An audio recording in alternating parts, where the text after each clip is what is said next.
Water and electronics don't fix. Whether your room flooded or you just spilled a massive jug of water directly into your top exhaust fans, panicking is your biggest enemy right now. What you do in the next 60 seconds determines if your computer lives or dies. Do not turn it on to check if it works. In this video, I will walk you through the exact step-by-step rescue mission to save your hardware. Step 1 is immediate blackout. If the PC is running, force it off. Hold the power button down, flip the switch on the back of the power supply, and yank the cable out of the wall. If your PC was submerged in a flood, do not touch the water or the PC while it is plugged into the wall. Flip your home circuit breaker first to avoid electrocution. Disconnect power instantly. Step 2 is tearing it down.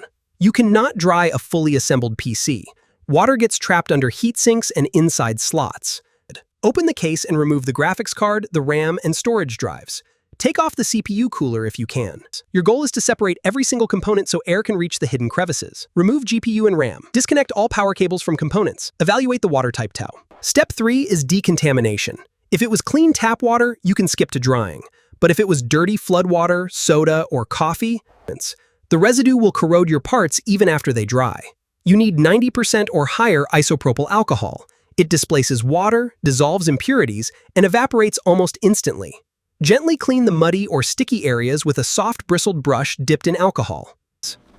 Step 4 is the hardest part: waiting. Lay your parts out on a dry towel in a warm, well-ventilated room. Set up a fan to blow air continuously across the components. Leave them alone for at least 48 hours. You see this tiny chip? Hidden under a component, it could short-circuit your entire system the moment you apply power. Once everything is completely bone dry, put it back together. Plug it in, take a deep breath, and hit power. If it boots, run a hardware stress test. You'll want to run this for at least an hour to ensure stability. If it doesn't, your power supply or motherboard likely took the hit. All right, did this save your rig? Drop a comment below with your liquid damage horror stories, hit that subscribe button, and I'll see you in the next one.